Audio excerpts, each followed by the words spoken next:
Leaders are servants of God and must follow God's pattern of leadership with commitment and dedication to work, as they are elected to serve and not to be served.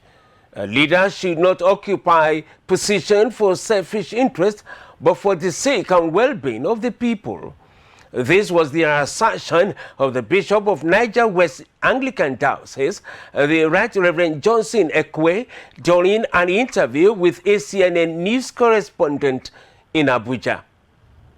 A leader is a servant. You are meant to serve the people, not to serve your stomach, not to be greedy or selfish or cut out the public fund and then take it abroad and whatever. A servant leader is not hypocritical. You know, a servant leader by the oath of the Constitution should honestly adhere to it to serve the people. You are elected to serve the people, not to serve your stomach, not for avarice, not for self-aggrandizement, but for the well-being of people created by God. And that's why leaders are also servants of God.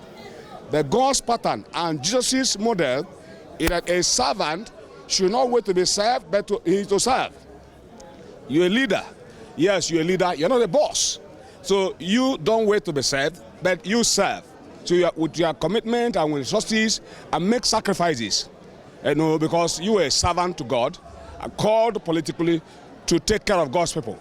Speaking on the state of the nation, Bishop Ekwe lamented on the improper use of funds by some political leaders, adding that the increasing crime rate is as a result of the challenges some citizens are facing in the country.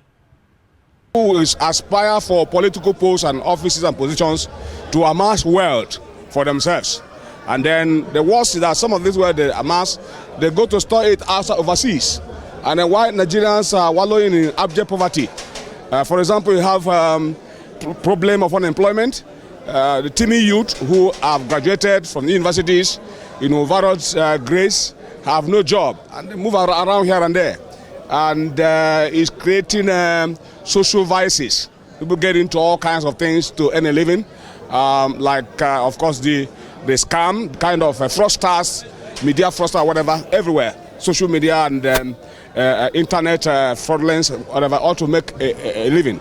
So people get fed up and frustrated.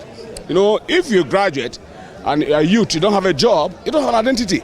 So the problem is that people don't adhere to this level of cancer that has come from the charge of the primate.